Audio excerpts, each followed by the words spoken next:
On va commencer. Alors, bonjour tout le monde. Merci d'être là.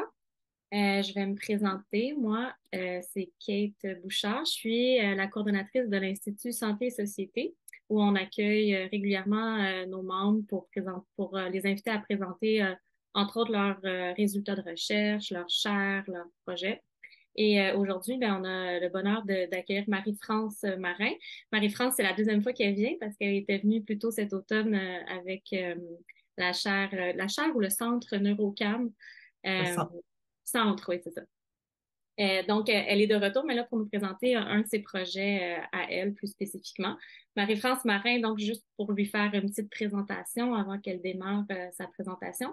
Elle est professeure au département de psychologie. Je vais lire parce que c'est toujours plus facile. Donc, désolée, mais on aura toutes les informations. Donc, professeure au département de psychologie de l'Université du Québec à Montréal. Depuis septembre 2016, elle dirige son laboratoire de recherche au sein du Centre de recherche de l'Institut universitaire en santé mentale de Montréal. Le laboratoire poursuit actuellement deux orientations de recherche, l'une portant sur les mécanismes par lesquels les hormones de stress et les hormones sexuelles influencent les processus amnésiques et émotionnels, et l'autre portant sur les facteurs de risque et de protection influençant le développement de psychopathologies chez les enfants et les adolescents. Ultimement, et d'un point de vue clinique, ces travaux ont pour objectif de mieux identifier les facteurs hormonaux, cognitifs et environnementaux qui contribuent à la vulnérabilité d'une personne à développer des troubles anxieux et un trouble de stress post-traumatique. Donc aujourd'hui, elle va nous parler, elle nous disait avant en entrée de jeu là, que avant qu'on ouvre la salle, qu'elle avait des données toutes fraîches à nous présenter. Donc je vais lui céder tout de suite la parole. Merci encore, Marie-France, d'être avec nous et bonne conférence. Merci beaucoup pour l'introduction et c'est un plaisir d'être là aujourd'hui. Donc, donnez-moi une petite seconde que je vous partage mon écran. Voilà, voilà. Alors, excellent. Donc, voilà, je vais vous parler. Ça a été un défi, c'est ce que je partageais au tout début avec Kate et Joanne. En fait, ça a été un défi de choisir sur quoi j'allais vous parler. Donc, je vais vous parler de données certaines plus récentes, d'autres un petit peu moins, mais je vais vous raconter un peu l'histoire du laboratoire, d'où on part, puis c'est quoi nos objectifs ultimement là, avec tout ça. Alors, oups, pardon. Donc, quelques statistiques. On s'intéresse beaucoup aux troubles de l'humeur, mais particulièrement aux troubles anxieux et aux troubles liés à la peur. Donc, les troubles anxieux et le trouble de stress post-traumatique sont d'un grand intérêt pour nous au laboratoire pour différentes raisons. Mais on sait évidemment qu'autant les troubles de l'humeur que les troubles anxieux sont très prévalents dans la population générale. Et ce qui est bien intéressant, c'est que la majorité de ces troubles débutent avant l'âge de 14 ans, donc débutent assez tôt. Et plus de 75 des cas vont développer avant l'âge de 24 ans. Fait que clairement, c'est important de s'intéresser au développement de la vulnérabilité. Et vous allez voir, dans notre laboratoire, on a certains projets qui portent vraiment sur des populations cliniques.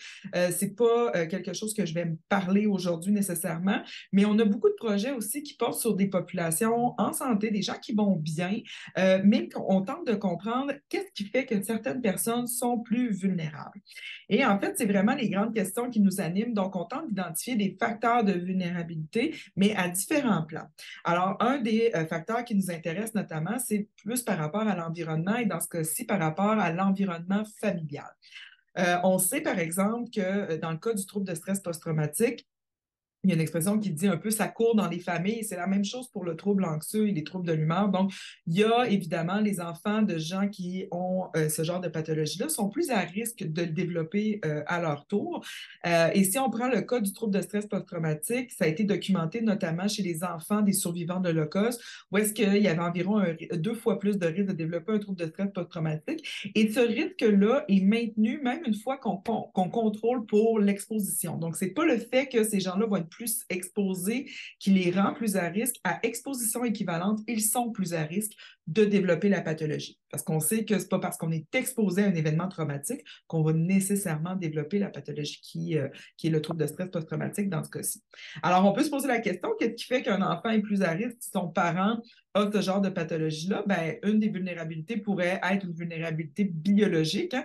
Donc, par exemple, dû à la génétique. Et ce que les études suggèrent, c'est qu'il y aurait une composante génétique, oui, mais elle expliquerait environ 30 à 40 du phénomène. Donc, on s'entend que ça laisse une grande part pour la vulnérabilité qui est dite plus environnementale, ce qui est une bonne chose parce que je comprends très peu la génétique. Donc, je peux étudier la partie environnementale et on considère là, que ce sera environ donc 60 à 70 qui serait explicable par l'environnement familial dans lequel ces enfants grandissent.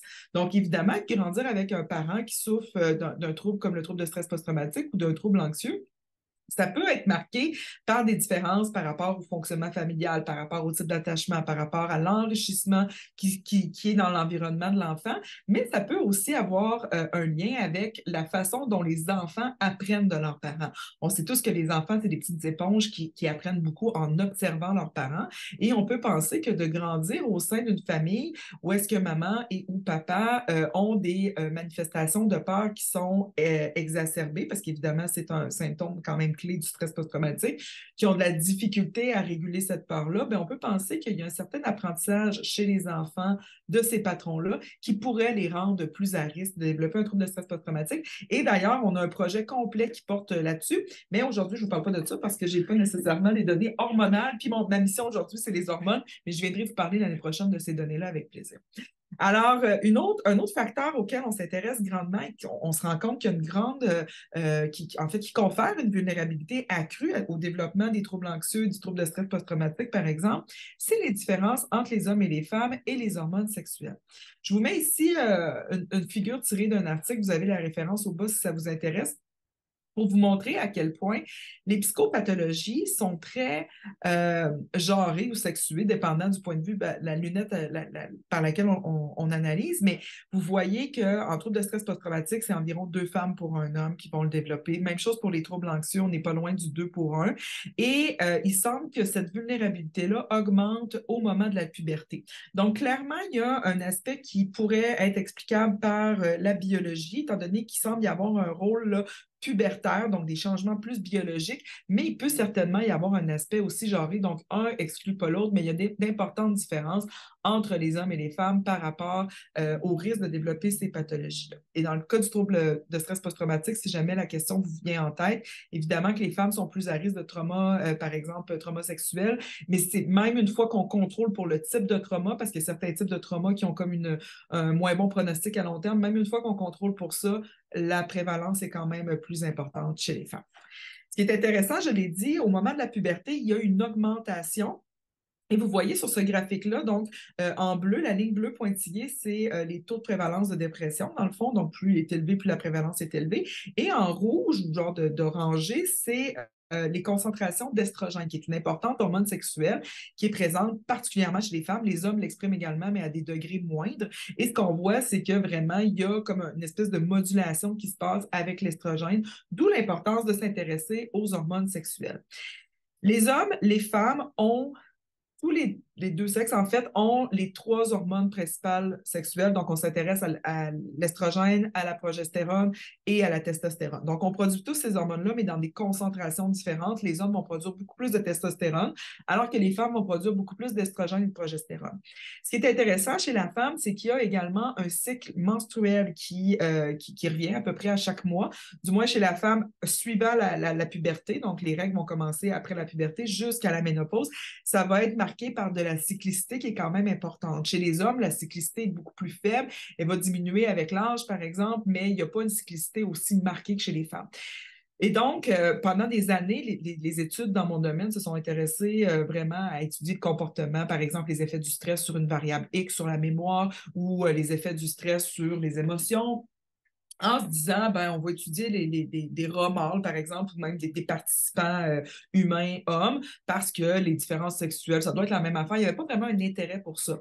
Mais en voyant les graphiques que je vous ai montrés tout à l'heure, clairement, il y a un intérêt à regarder l'importance des différences sexuelles, mais même de pousser plus loin. Alors, quand on s'est mis à faire des différences sexuelles, déjà, les gens étaient comme, bon, c'est compliqué, recruter autant des hommes que des femmes. Puis après ça, ben, ils sont venus ajouter une couche de complexité en disant, oui, mais quand vous regardez les femmes, vous regardez un groupe qui est très hétérogène, l'estrogène par rapport à la sécrétion des hormones sexuelles. Donc, sur le graphique, ici, à l'écran, ce que vous voyez, c'est un peu un genre de miroir de ce qui se passe lors d'un cycle menstruel. Le cycle menstruel va durer à peu près de 21 à 35 jours, dépendant des femmes, en moyenne 28 jours. Et ce qui va se passer, c'est qu'au début des règles, donc le cycle commence au jour 1, quand les menstruations commencent, les niveaux d'hormones sexuelles sont très faibles. Donc, la ligne rouge pleine, c'est les niveaux d'estradiol, qui est le principal estrogène chez la femme. Et la ligne bleue pleine, c'est le progestérone, qui est également présente majoritairement chez la femme. Donc, au début des menstruations, les niveaux sont très faibles. Et là, les niveaux d'estrogène vont augmenter graduellement pour atteindre un pic juste avant l'ovulation. Et suite à l'ovulation, ça va diminuer tranquillement, pas vite. Et la progestérone va venir augmenter. Et s'il n'y a pas d'ovule en fait qui a été fécondé, bien, éventuellement, ça va rediminuer. Ce qui est important de savoir, c'est que si on étudie des femmes, par exemple, au début de la phase du cycle menstruel, ben, on va avoir des niveaux qui vont être très faibles. Puis si on les étudie un petit peu plus tard, ben, par exemple, au moment de l'ovulation, ben, on risque d'être capable d'étudier l'apport de l'estrogène. Puis si on l'étudie plus tard, ben, on va être capable davantage d'isoler l'apport de la progestérone. Donc, ça devient quand même une gymnastique d'étudier tout ça, mais c'est important parce que vous allez comprendre pourquoi dans un instant. L'autre chose qui nous intéresse énormément, la petite ligne ici en bleu pointillé, le rouge pointillé, vous pouvez vous demander qu'est-ce que c'est. C'est que ce cycle menstruel, il est naturel. Par contre, il y a des façons de le moduler, notamment par la prise de contraceptifs hormonaux. Donc, communément, le plus commun, c'est la pilule contraceptive, là, mais il y a d'autres façons aussi d'avoir un contraceptif hormonal, notamment les stérilets hormonaux, la patch, etc. Mais donc, les femmes vont venir prendre la pilule contraceptive. Et ce que ça va avoir pour effet, c'est que ces pilules-là, en fait, ont des hormones synthétiques. C'est ce qu'elles contiennent. Donc, elles ont une partie d'estradiol synthétique et un progestatif synthétique également. Et en prenant ces hormones-là synthétiques, ce que ça signale au cerveau, c'est que j'en ai suffisamment. Donc, ça va venir diminuer les niveaux endogènes qui sont produits naturellement par le corps, d'où la petite ligne que je vous montrais tantôt. Donc, les femmes qui prennent la pilule contraceptive ont tout au long du mois des niveaux très faibles d'hormones sexuelles endogènes. Donc, il n'y a plus cette cyclicité-là et les niveaux sont très faibles. Donc, c'est ce à quoi on s'intéresse. Une autre chose qui contribue à la vulnérabilité, c'est le dérèglement de certains systèmes. Et nous, on s'intéresse particulièrement aux systèmes cognitifs, émotionnels et hormonaux. Et je viens vous parler un petit peu de ce qu'on observe typiquement. Alors, sur le plan cognitif, on sait par exemple que les gens qui souffrent de troubles anxieux, de troubles de l'humeur, ont des biais attentionnels. Donc, ils vont avoir une tendance à déployer leur attention vers des informations qui sont plus négatives. On l'a tous, ce biais attentionnel-là. Le cerveau est fait pour nous aider à survivre à la base. Donc, c'est clair que rapidement, lorsqu'il y a un danger dans l'environnement, notre cerveau va le détecter pour nous aider à survivre. Par contre, chez les gens qui ont ces pathologies-là, le biais attentionnel, il est vers la menace, il est accentué, il est beaucoup plus présent. Sur le plan des émotions, ce qu'on remarque, c'est qu'en général, les gens qui souffrent de troubles anxieux, de troubles de stress post-traumatique ont de la difficulté à réguler la peur et c'est un système qu'on étudie beaucoup en laboratoire. Et on remarque aussi des dérèglements sur le plan hormonal, donc par rapport au système de stress, qui est un système qu'on peut facilement mesurer et qu'on utilise beaucoup au laboratoire et je vais vous en parler dans un instant. Donc, je m'en viens à vous parler de stress. C'est quoi le stress? En fait, quand on demande aux gens de le définir, tout le monde se dit stressé, mais quand on vient pour le définir, c'est pas si simple que ça à faire. Ce que la littérature nous dit, en fait, c'est que c'est une menace qui serait soit réelle ou implicite. Dans le cas d'une menace réelle, c'est que votre survie ou votre intégrité physique est réellement menacée. Donc, on va parler de stresseur absolu. C'est, par exemple, dans un accident de voiture, de se faire menacer avec une arme à feu. Donc, tout ce qui frôle un peu là, les événements traumatiques. Et il y a évidemment les stresseurs qui sont dits relatifs. Donc, là, c'est vraiment une menace qui est plus implicite. Il n'y a pas de danger à la survie ou à l'intégrité physique, mais la situation est perçue comme étant une menace. Et il y a 4 déterminants dans la littérature là, qui ont été identifiés pour mener à une réponse de stress. Et ce stress-là peut se diviser comme en 2 grandes catégories finalement. Donc, il y a le stress aigu et le stress chronique. Et ce qui est important de savoir, c'est que, tu sais, souvent, les médias vont nous dire que le stress, c'est mauvais, etc. Puis ça fait que la population a une perspective qui est ou une image qui est très négative du stress. On se dit, on veut éviter le stress à tout prix. Par contre, ce qu'on sait, c'est que le stress aigu peut être bénéfique à plusieurs égards. Donc, il peut bien sûr augmenter notre niveau d'énergie, augmenter notre vigilance et c'est utile d'avoir une réponse de stress lorsqu'on est face à une menace. C'est très adaptatif. Donc, le stress aigu, c'est vraiment le ici-maintenant. C'est un état qui est temporaire, qui va mener à des changements, oui, hormonaux, physiologiques, cognitifs, comportementaux, mais tout ça dans le but ultime de vous aider pour la fameuse réponse de combat-fuite, donc de vous aider à survivre. Il y a également le stress chronique qui, lui, il est différent du stress aigu. D'abord, il est beaucoup plus dommageable pour la santé physique et la santé mentale. Mais qu'est-ce qui le distingue? C'est vraiment par rapport à la durée, au maintien de cet état de stress dans le temps. Et le stress chronique peut un peu découler de deux manières. En fait, soit que c'est plusieurs stresseurs qui vont se chevaucher, s'accumuler à travers le temps, ou encore c'est un manque d'adaptation à un stresseur précis qui perdure à travers le temps. Donc, par exemple, la majorité de vos stresseurs, votre cerveau va finir par s'y habituer. C'est quand même bien fait, un cerveau. Par contre, il y a des stresseurs auxquels les gens ne s'habituent pas nécessairement. Et donc, le fait d'y être constamment confronté, au lieu d'avoir une habituation de la réponse de stress, donc une diminution graduelle de cette réponse-là, ce qu'on va plutôt observer, c'est une sensibilisation où est-ce que le stress va être autant important, sinon plus. Alors, évidemment qu'en laboratoire, on ne peut pas chroniquement stresser les gens et regarder l'effet. Éthiquement parlant, ça ne se fait pas.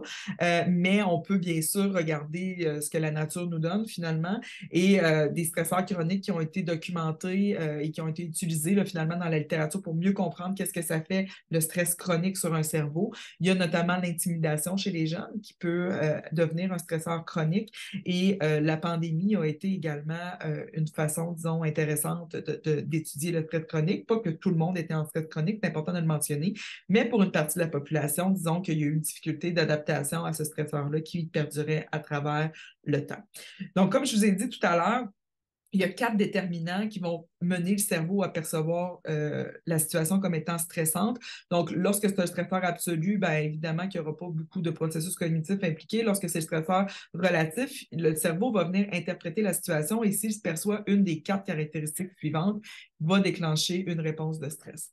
Donc, les 4 caractéristiques qui ont été identifiées dans la littérature à ce jour sont les suivantes. C'est l'impression d'avoir peu de contrôle ou de perdre le contrôle sur la situation, un niveau d'imprévisibilité dans la situation, de la nouveauté, ou encore une perception que notre ego, que notre personnalité est menacée. Donc, quelqu'un qui va remettre en cause ce qu'on dit, qui va douter sur nos compétences, nos valeurs, etc.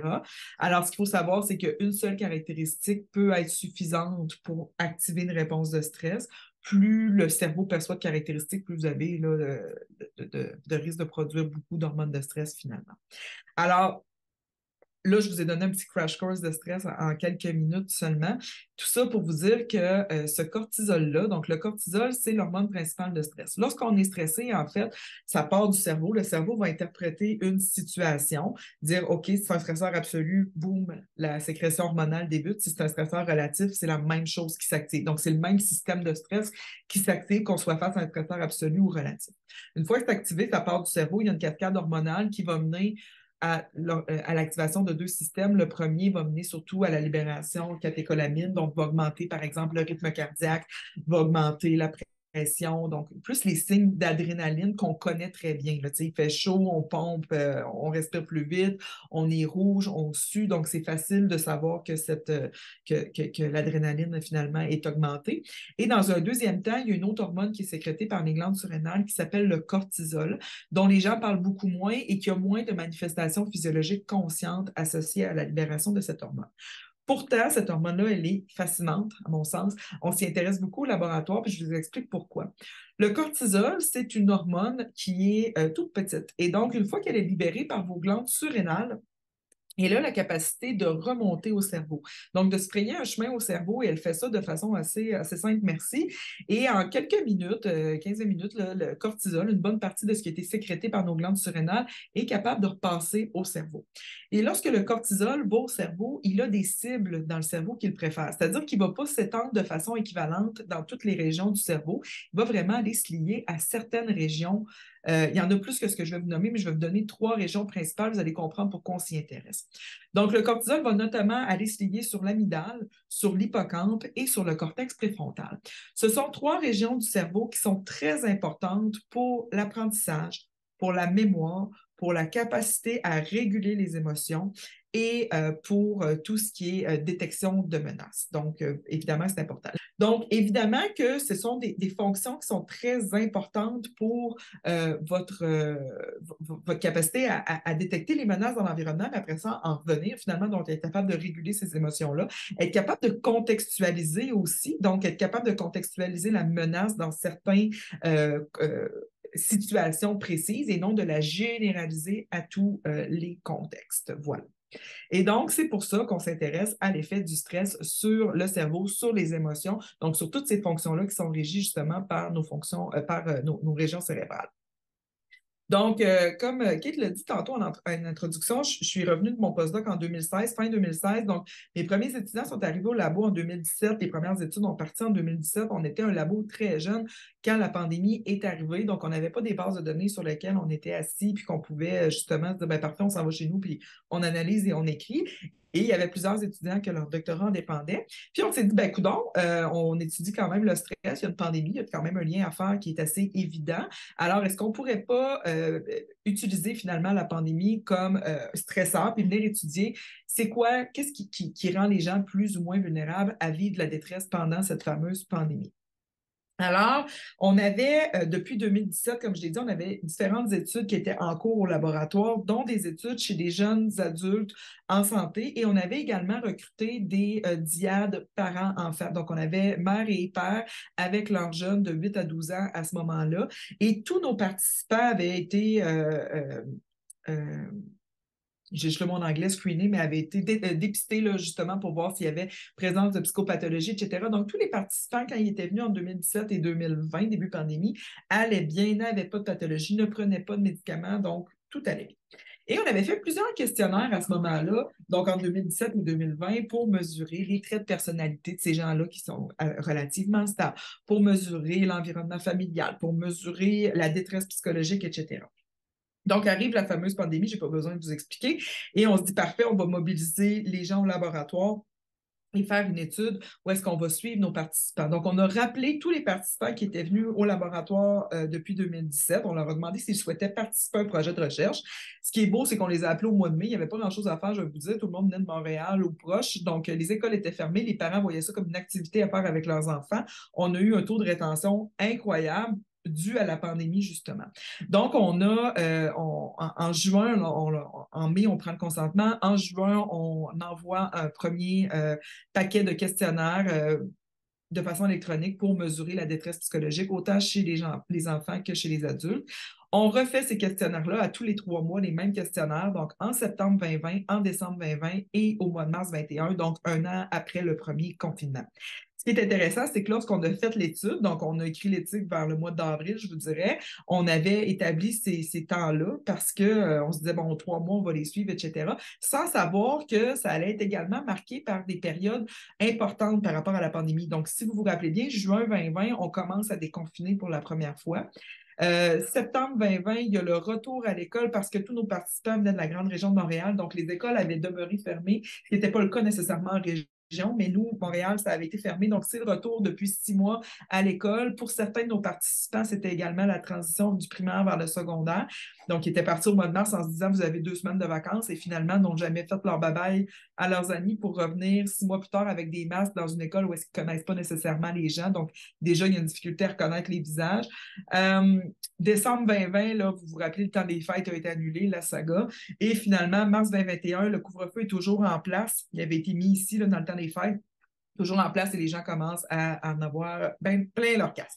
Donc, on avait quand même une ligne du temps finalement qui a été intéressante par rapport à ces changements-là qui sont arrivés à peu près au même moment où est-ce que nos questionnaires étaient mesurés.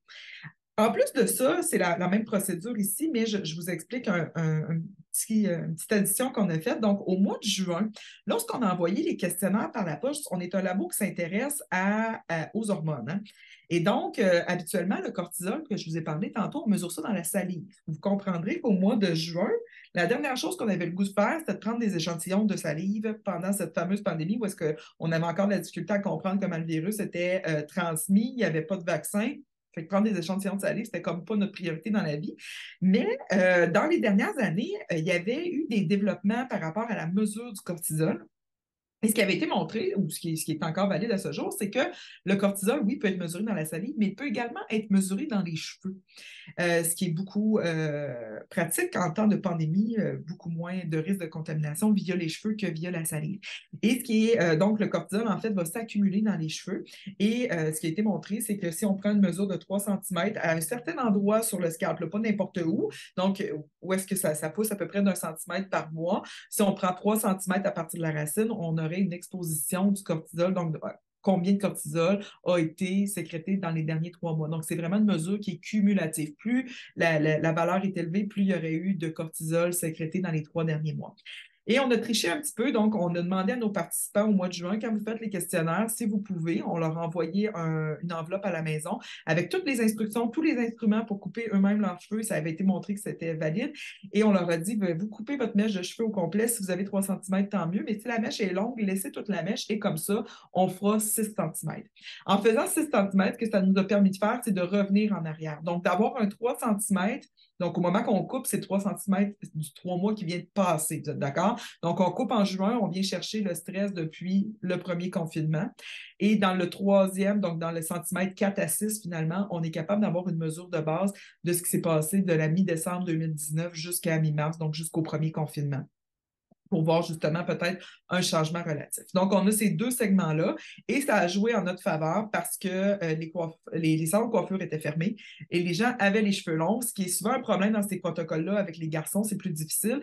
Et chez les enfants, en tout cas, on a quasiment autant de garçons que de filles qui ont pu donner l'échantillon. Donc, on est content pour ça, ça nous a donné bien des informations. Donc, j'y vais avec mes résultats. Alors, une des choses qu'on a faites, c'est qu'on voulait s'intéresser pour tenter de comprendre qui est plus à risque, justement, d'avoir de la détresse psychologique. Détresse qu'on est venu quantifier avec des symptômes anxieux, des symptômes dépressifs et des symptômes de troubles de stress post-traumatique.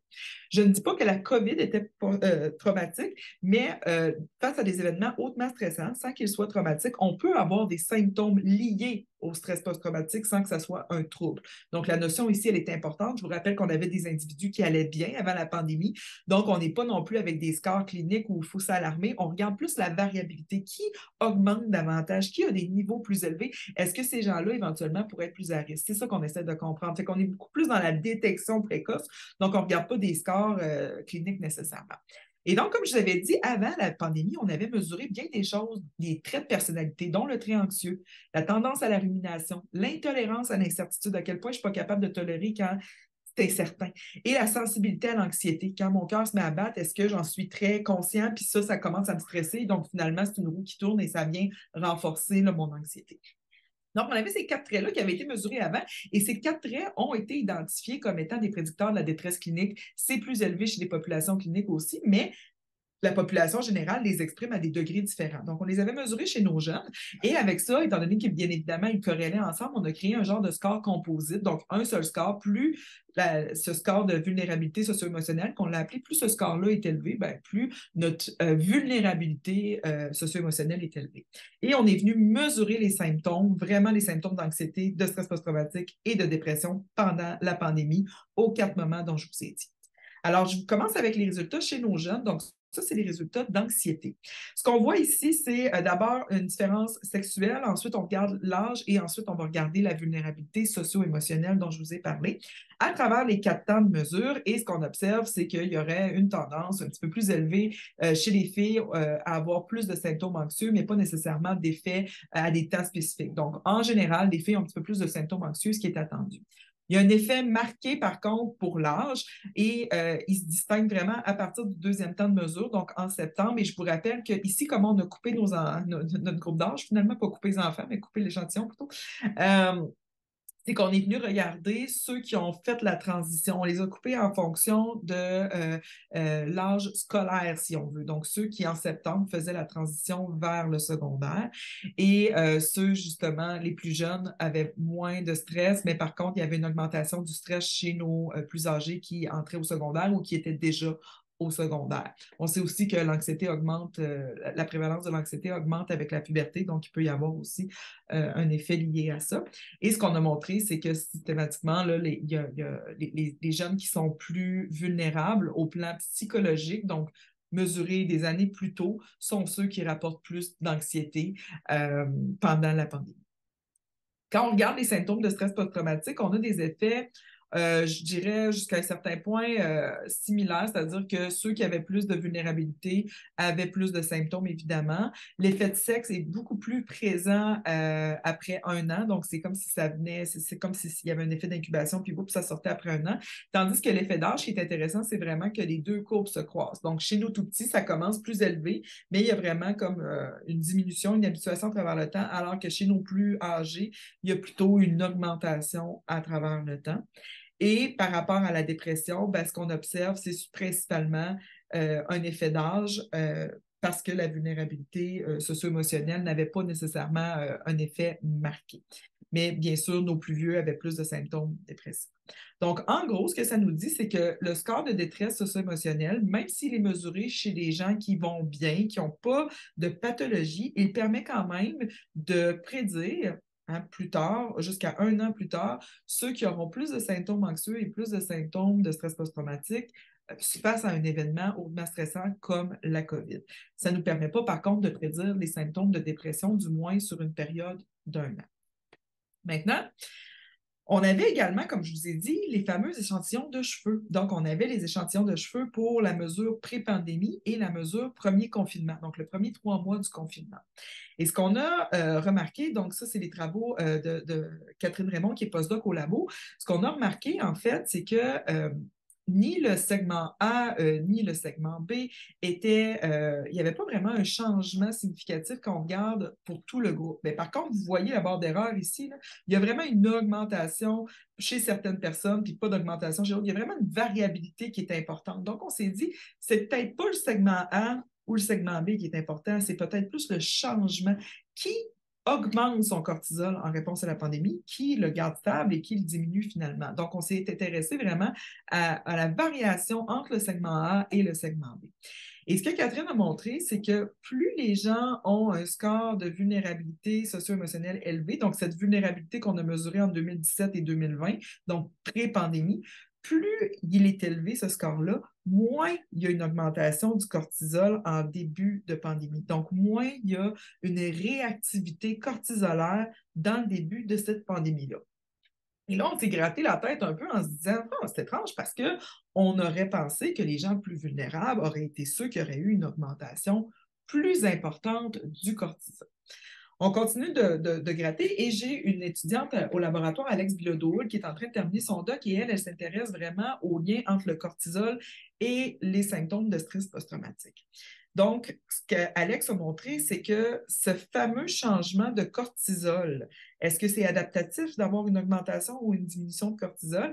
Et ce qu'elle montre, c'est que les gens qui ont une plus grande réactivité cortisolaire, donc ceux pour qui, quand il y a la pandémie, le cortisol augmente, c'est les mêmes personnes qui ont moins de symptômes post-traumatiques AT1 et AT2, et éventuellement, avec le temps, ça va venir rattraper, donc il va y avoir un retour vers la normale qui va se faire, mais c'est eux qui sont protégés dans l'immédiat.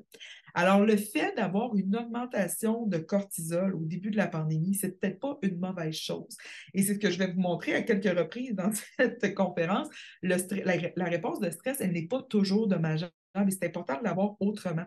Donc, Catherine montrait que ceux qui étaient plus vulnérables, c'est eux qui avaient moins de réactivité cortisolaire. Puis finalement, ceux qui ont moins de réactivité cortisolaire, c'est aussi eux qui ont plus de symptômes dans les suites de la pandémie. Donc, ce que ça suggère, c'est qu'une réactivité cortisolaire, lorsqu'il y a un stresseur, clairement, c'était stressant. Là, on était confinés, on était à la maison, il y avait des parents qui avaient des situations précaires, les enfants reçoivent ça. Donc, la réponse de stress, elle est adaptative dans ces moments-là et ça se répercute aussi sur les symptômes de stress post-traumatique. Maintenant, je vous rappelle qu'on avait des parents et on avait des jeunes adultes, des jeunes universitaires qui étaient venus aussi en 2017 et 2020, donc on s'est intéressé aussi à leur détresse. Je vous présente les données de Félix Duplessis-Marcotte, qui est étudiant en doctorat dans le labo. Donc, Félix, lui, s'intéresse beaucoup à la prise de décision, les comportements à risque, etc. Donc, pendant la pandémie, il s'est dit, tiens, il y a plusieurs personnes, incluant sa directrice de recherche, qui étaient devenues des vrais mixologues, ont commencé le 5 à 7 très tôt. Donc, c'est intéressant à la consommation d'alcool. Il y a un lien lien entre le stress et la consommation d'alcool qui a été documenté dans la littérature, mais ça a surtout été regardé par rapport, du moins chez les humains, ça a beaucoup été regardé par rapport au stress perçu, ce que les gens rapportent, et beaucoup moins par rapport aux hormones de stress. Et ce qui est important de savoir, puis j'aurais peut-être dû vous dire plus tôt, c'est que les gens ne sont pas toujours des très bons juges de leur stress. Donc, il n'y a pas nécessairement une corrélation entre le stress perçu, si on les expose à un stresseur, et la réponse physiologique de stress telle que mesurée par le cortisol. On n'a pas nécessairement une corrélation entre ces deux-là. Donc, on ne peut pas assumer que parce que la personne dit « Ah, je ne suis pas stressée », qu'il n'y a pas de cortisol et vice-versa. Alors, on avait des données de consommation. On avait demandé aux gens d'estimer leur consommation avant la pandémie, et donc au temps 0. Et ensuite, les temps 1, 2, 3, 4 sont les mêmes que je vous expliquais tantôt. Donc, 1 commençant en juin 2020 jusqu'à 4 étant mars 2020. Félix a trouvé une interaction, puis lorsqu'on vient la décomposer, donc sur l'axe des Y, vous avez le nombre de boissons alcoolisées qui est pris par semaine, c'est d'auto-rapporté, évidemment, on n'était pas chez les gens à compter les bouteilles vides, mais ce qu'on voit ici, c'est à gauche, vous avez les gens qui rapportent peu de stress perçu, et à droite, vous avez des gens qui rapportent beaucoup de stress perçu. Et ce qu'on remarque, c'est que chez ceux qui rapportent beaucoup de stress perçu, et pour qui le cortisol est élevé, donc lorsque le cortisol est élevé, il y a une augmentation de la consommation qui se maintient dans le temps. Donc, entre le temps 0 qui est pré-pandémie et le temps 1, on rapporte une augmentation du nombre de boissons alcoolisées qui sont consommées pendant la semaine, augmentation qui est maintenue pendant un an. Ce qui suggère ici que ce serait vraiment la combinaison et du stress perçu et du stress physiologique élevé qui augmenterait ou qui serait associé finalement à cette augmentation de consommation. Alors que lorsque le cortisol est élevé, vous voyez, mais que le stress perçu est faible, il n'y a vraiment pas de différence là, par rapport à la consommation. Et même chose, si le stress perçu est élevé, mais que le cortisol est faible, ça viendrait en quelque sorte protéger. Un autre domaine du labo qui a été d'intérêt pour la pandémie, je vous ai dit tout à l'heure qu'on s'intéressait beaucoup aux différences sexuelles. Bon, Catherine a montré des différences entre les garçons et les filles chez les enfants, mais on s'intéressait aux différences sexuelles adultes et aux effets de la prise de pilules contraceptives. On a eu une subvention pour étudier les effets de la pilule contraceptive, que je vais vous parler des résultats tantôt, qui est arrivée, on a eu les résultats, je crois, en avril 2020, avec une étude qui comprenait de l'imagerie cérébrale, donc tout ce qu'on ne pouvait pas faire finalement pendant la pandémie, qui est arrivé directement au début. Alors, on s'est dit, ben au moins, on va quand même étudier cette question-là avec ce qu'on a dans nos données. Donc, on avait des gens qui avaient pris la pilule dans le passé ou qui la prenaient au moment de remplir les questionnaires. Donc, au moment de la pandémie, on a gardé des gens là, qui la prenaient au moment de faire la prise. Et on est venu avec nos différents questionnaires, donc qui mesuraient les symptômes anxieux, dépressifs, tout ce que je vous ai montré tantôt. On est venu finalement regarder et les différences sexuelles, mais également l'effet de la pilule contraceptive. Donc, voici ce qu'on était capable de répertorier chez nos participants. Donc, on avait 49 hommes, on avait 32 femmes qui utilisaient la pilule contraceptive au moment de faire les questionnaires, donc pendant la pandémie, et on avait 73 femmes qui étaient naturellement cyclées, donc qui n'utilisaient pas la pilule contraceptive. Par contre, parmi ces 73 femmes-là, on avait 56 qui l'avaient utilisée dans le passé. Et ce qu'on montre, évidemment, c'est des résultats qui doivent être pris quand même avec un grain de sel parce que ça n'a pas tout été contrôlé, c'est de façon rétrospective, mais c'est quand même intéressant parce qu'il y a des liens à faire avec ce qu'il y a dans la littérature. Fait que garder les résultats quand même comme des résultats, c'est publié, mais c'est quand même, ça a besoin d'être reproduit avec des échantillons plus larges puis des mesures plus contrôlées. Donc, ici, le IES, c'est vraiment plus les symptômes liés au stress post-traumatique. Et ce qu'on observe finalement, c'est que il y aurait un effet là, où est-ce que les femmes naturellement cyclées auraient une diminution à travers le temps, ce qui n'est pas le cas chez les hommes aussi, il y aurait une diminution, mais ce qui n'est pas le cas chez les femmes qui utilisent la pilule contraceptive, donc il y aurait comme une espèce d'augmentation qui serait maintenue à travers le temps. Donc, HC, là, c'est hormonal contraceptive parce qu'ici, on n'a pas juste des femmes qui utilisaient la pilule, on n'était pas capable de bien déterminer là, si c'était pilule, si c'était stérilet, des fois c'était un petit peu des deux. Donc, on a fait un mélange de finalement contraception hormonale au complet ensemble, sans égard au type de contraception hormonale. Maintenant, si on regarde ici, vous avez le DAS qui est un outil qui étudie la détresse, la dépression, l'anxiété, le stress, les symptômes plutôt, donc total qui met les trois ensemble et ensuite par sous-échelle. Si on vient regarder l'échelle de stress, donc on a un effet ici clairement de sexuel, donc les hommes ont moins grande détresse, mais ce qui semble ressortir surtout, c'est que les consommatrices contraception hormonale ont une plus grande détresse, autant que les hommes, et tendance là, pour se différencier des femmes naturellement cyclées qui n'utilisaient pas de contraception hormonale. Et on a aussi un effet où est-ce que les utilisatrices de contraceptifs hormonaux avaient plus d'anxiété que les hommes. Et il n'y avait pas d'effet pour la dépression, encore une fois. Ce qui est intéressant, c'est que, tu sais, on dit toujours que les femmes ont une détresse plus élevée. Ici, ça semble être davantage celles qui utilisaient des contraceptions hormonales. Maintenant, vous vous rappelez, je vous ai dit que parmi nos utilisatrices, on avait celles qui l'utilisaient actuellement, puis après ça, on avait des femmes qui étaient naturellement cyclées au moment de la pandémie, mais qui l'avaient utilisé dans le passé. Donc, les analyses que je vous montre maintenant, c'est des analyses seulement chez les femmes. Donc là, on est venu les diviser en fonction de leur historique d'utilisation de contraception. Donc, on a celles qui n'ont jamais utilisé la pilule en blanc. Les grises, c'est celles qui l'utilisaient avant la pandémie, mais qui pendant la pandémie ne l'utilisaient plus. Et en noir, c'est les utilisatrices actuelles.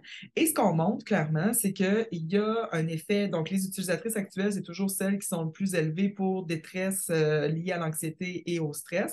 Mais par contre, pour les effets d'anxiété, les utilisatrices passées sont aussi élevées que les utilisatrices actuelles et les deux groupes se distinguent des femmes qui n'ont jamais utilisé.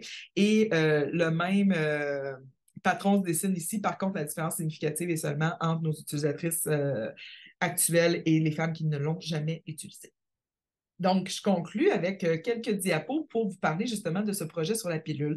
Alors, malgré la pandémie qui a frappé à nos portes puis qu'on avait notre projet pilule, j'avais 2 doctorantes qui ont travaillé sur ce projet-là et qui ont monopolisé une unité d'imagerie cérébrale où est-ce que très peu de gens allaient pour scanner pendant la pandémie. Ils sont arrivés à mettre des mesures en place incroyables et à recruter un nombre important, le plus de 200 participants qui ont été vus à 3 reprises. Et notre objectif avec ce projet-là, c'est vraiment de comprendre, de mieux documenter les effets de la pilule contraceptive sur le cerveau et ce qui vient avec. Donc, évidemment, les fonctions cognitives, la régulation de la peur, les hormones, donc toutes les vulnérabilités dont je vous ai parlé au début, on veut venir les regarder d'un point de vue, oui, différence sexuelle, mais aussi de l'historique de la prise de contraception. Et ce qui nous intéresse, c'est de documenter les effets chez les femmes qui l'utilisent actuellement, mais aussi s'interroger à savoir est-ce que c'est possible qu'il y ait des effets durables au-delà de l'utilisation de la prise. C'est-à-dire que souvent, les femmes vont venir prendre la pilule contraceptive, ils ne prendront pas ça 2 mois, sauf si ça ne leur fait pas, mais souvent, on va utiliser ça pendant 10, 15 ans, des fois. Alors, qu'est-ce que ça fait un cerveau qui, pendant 15 ans, n'a pas de cyclicité hormonale? On ne se pose pas tant la question. Et pourtant, sachez que ces hormones-là, dont je vous ai parlé tantôt, les hormones synthétiques, elles ont des cibles également dans le cerveau qui sont très, très similaires aux cibles des hormones de stress. Donc, c'est une étude qui se passe sur 3 visites, plus une partie à la maison. Donc, lors de la première visite, ils viennent en laboratoire au CIUS ici, où est-ce qu'ils vont faire différents questionnaires et des tâches cognitives qui sont connues pour avoir un important dimorphisme sexuel, où est-ce qu'il y a des différences hommes-femmes assez bien documentées. Et ensuite de ça, il y a une deuxième visite qui va se passer au scan, finalement, où est-ce qu'on va faire une imagerie structurelle du cerveau, donc pour avoir vraiment plus une idée des structures, la morphologie, mais aussi fonctionnelle pour voir comment le cerveau fonctionne lorsqu'on fait un protocole d'apprentissage de la peur et de régulation de la peur. Il y a évidemment il y a une deuxième journée à ce protocole de peur que je ne vous parlerai pas aujourd'hui. Les analyses sont en cours, donc on n'a pas assez de données d'analyser pour que je puisse vous en parler. Puis tout au long de ces sessions-là, évidemment, il y a des échantillons de salive qui sont pris pour venir mesurer les hormones sexuelles, puis essayer de comprendre aussi l'effet des hormones sexuelles au moment de la session. Donc, je vous présente les données pour la cognition. Donc, on a fait différentes tâches cognitives, mais comme je vous ai dit, on a utilisé des tâches cognitives qui sont connues pour leur dimorphisme sexuel assez important, dont les habiletés visuo-spatiales. Donc, c'est la capacité, par exemple, de faire des genres de formes en 3D, puis on doit essayer de trouver, lorsque la forme est changée de côté, c'est quoi l'équivalent finalement de la bonne réponse. Et ce qu'on montre ici, donc vous avez les hommes, vous avez les femmes qui utilisent la pilule, donc ici c'est seulement pilule contraceptive. Vous avez les femmes qui sont en début de cycle menstruel et vous avez les femmes qui sont au moment de leur ovulation pour qu'on puisse venir comparer finalement les effets aussi immédiats et aigus des hormones sexuelles. Et ce qu'on remarque, c'est surtout un effet sexuel où est-ce que les hommes vont avoir des meilleures performances pour les habiletés visuo-spatiales comparativement au groupe de femmes qui sont naturellement cyclées. Donc, autant celles qui sont en début de cycle que celles qui sont en milieu de cycle, donc au moment de l'ovulation. Donc, les hommes sont meilleurs pour cette tâche-là comparativement aux deux groupes de femmes naturellement cyclées, mais ils ne se distinguent pas des femmes utilisant la pilule, puis elles ne se distinguent pas des deux autres groupes. Fait que ça, ici, c'est peut-être la puissance.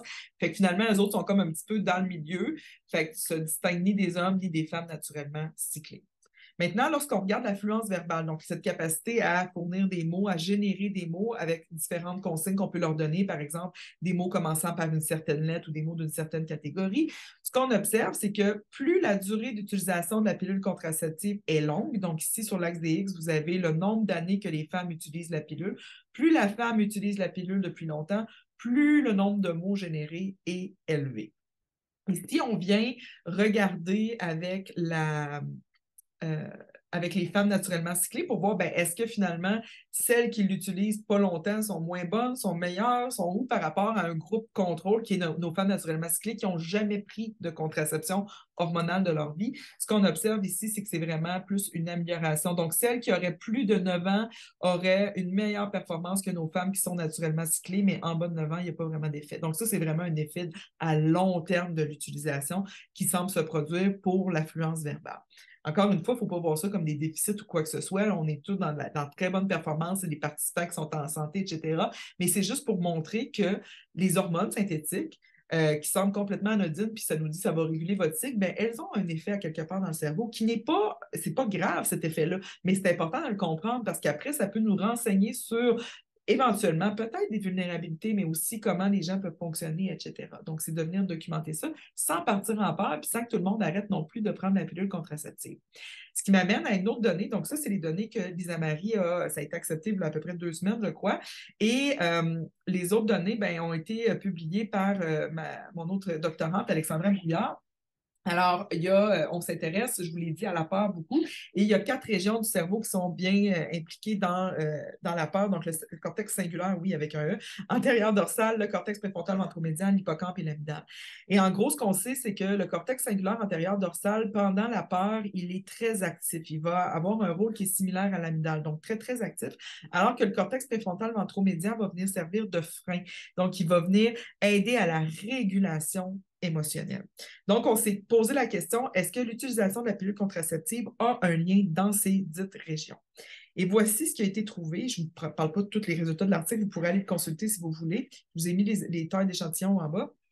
Mais en gros, le volume du cortex singulaire antérieur dorsal, qui est la région qui s'active au moment de la peur, ce qu'on trouve ici, c'est un effet de différence sexuelle. C'est-à-dire que les hommes ont un plus petit volume de cette région-là, comparativement aux femmes qui n'ont jamais utilisé de pilule, aux femmes qui l'ont utilisé dans le passé mais qui ne l'utilisent plus, et aux femmes qui l'utilisent actuellement. Donc, ces 3 groupes de femmes-là sont équivalentes. Par contre, lorsqu'on vient regarder l'épaisseur du cortex préfrontal ventromédian, qui, je vous ai dit tantôt, c'est le frein sur les émotions. Et ce que les études ont montré, c'est que plus cette région-là est épaisse, meilleurs les gens sont pour réguler la peur dans un protocole de peur. Et ce qu'on montre ici, c'est que les femmes qui utilisent actuellement la pilule ont une plus faible épaisseur corticale comparativement aux hommes. OK? Ça ne veut pas nécessairement dire qu'elle ne régule pas la peur aussi bien, parce que ici, ce n'est pas ce qu'on a mesuré précisément, mais il y a des études dans le passé qui ont montré que les utilisatrices de pilules régulent moins bien la peur. Et il y a d'autres études qui ont montré que cette région-là, plus elle est mince, moins on régule la peur. Donc, on commence à faire trianguler un petit peu les informations à ce niveau-là. Et ce qui est intéressant, c'est que chez les utilisatrices, on a des gens qui prennent des doses plus importantes. Donc, la pilule, ce n'est pas une seule sorte de pilule. Vous savez, il y a différentes sortes de pilules. Il y a des doses d'éthylène-estradiol, qui est l'estradiol synthétique, qui sont plus faibles, et il y en a qui sont plus élevées. Et ce qui semble ressortir de nos données, c'est que l'effet serait particulièrement porté par les femmes qui ont une faible dose d'éthylène-estradiol, alors que celles qui ont une dose un petit peu plus élevée seraient similaires aux femmes qui n'ont jamais utilisé la pilule. Donc, c'est des données qui sont toutes fraîches. Et là, ce qu'on va faire dans les prochains mois, c'est qu'on va regarder comment ça se répercute sur l'expression de la peur, sur l'habilité à réguler la peur. Alors, je pourrais venir vous en reparler éventuellement. Mais encore une fois, je veux qu'on fasse attention comment on va interpréter tout ça parce que c'est bien sûr des différences qui ne sont pas nécessairement cliniques. C'est juste de comprendre davantage les mécanismes sans tirer l'alarme puis alerter tout le monde. Alors, juste avant de terminer, je veux remercier évidemment tous les organismes qui supportent nos travaux, sans qui on ne pourrait pas faire vraiment de recherche, et l'armée d'étudiants et d'assistants de recherche qui travaillent très fort et qui sont responsables des belles données que je vous ai présentées aujourd'hui. Alors, je vais arrêter le partage d'écran, puis je suis heureuse de discuter avec vous si vous avez des questions, des opinions, etc.